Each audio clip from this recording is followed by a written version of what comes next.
Guys, it's Kylie, and I'm gonna go through a clean my room with me while I talk about some important things. Um, so yeah, I'm gonna put you guys somewhere where you can see me first.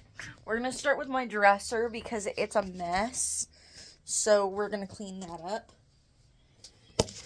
Here you guys go. You're able to see what I'm doing, drinking my water. Gotta have that after drinking coffee.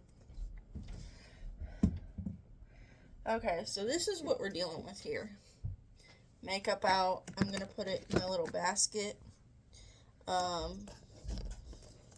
These little teacups for my tea set have escaped the plate, so I'm gonna put them back on there.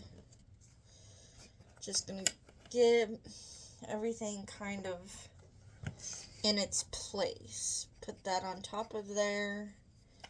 There we go. Put this on top of there. And then I have these flowers that I'm going to put back together.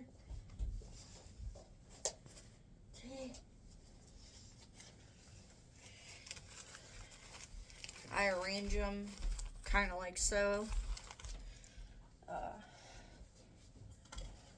Put them back in the thing. I honestly wanted to talk about,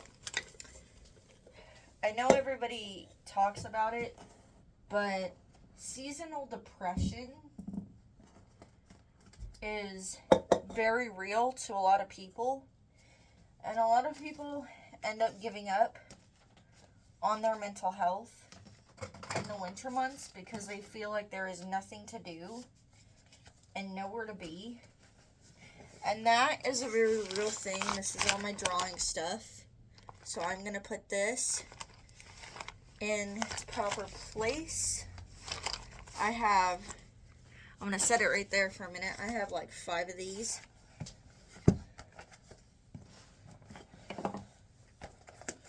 I've come quite a long way in my treatment goals and things like that. I actually went to the mental facility, and this is something I wrote. I'm tired and sad and fearful and yet happy at the same time. I miss Holt, but I miss Zelda so much more. Even though I've never met Miranda Otto, I felt connected to her. I wonder what she would think of him. I love feeling secure, but I don't know. This wasn't in the mental ward, but these drawings were. I learned to draw and stuff like that in the ward, and I made goals here. They had us do goal sheets and things like that. I want to stress the importance of having goals, because when you have goals, you have something to look forward to. You have something to live for. And so when you have goals, that can help you fight depression. But it doesn't always work for everybody.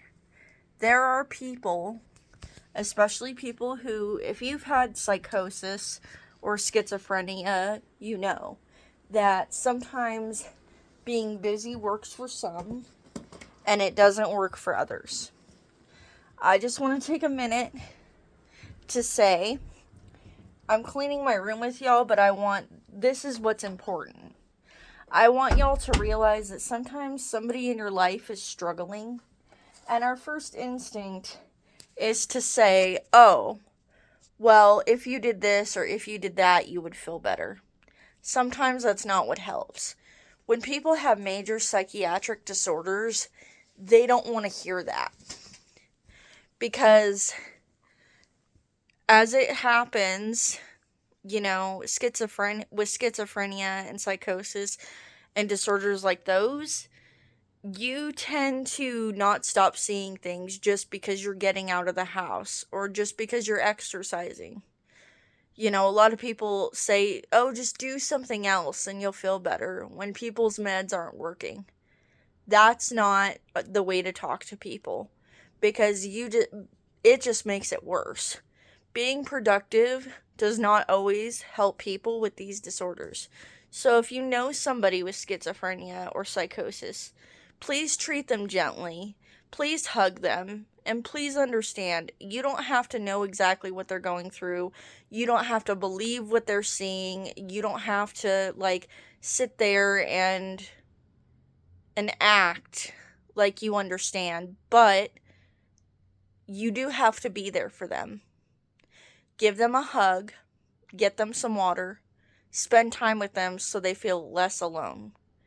Don't judge when they talk. Listen.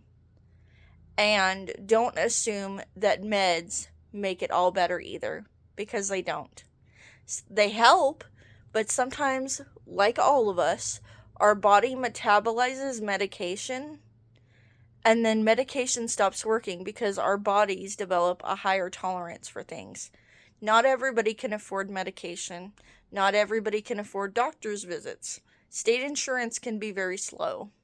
So when you're with somebody who's got a psychiatric disorder, please be kind to them. Please don't tell them that they, did something wrong and now they're going to hell. I don't care if you're religious or not. That can lead somebody to suicidal ideation and sometimes completion. Please don't ever tell somebody that, because that is the epitome of misunderstanding. So around this holiday season, people tend to struggle more with their mental health. Check in on your relatives, but don't push them. Lead with compassion instead of assumption. That's what's important.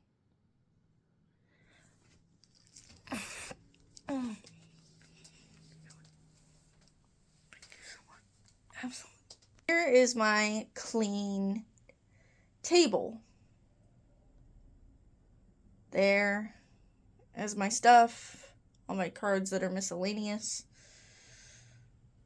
pine cones, hair accessories, money jar. I cleaned this area off, and that's pretty cool.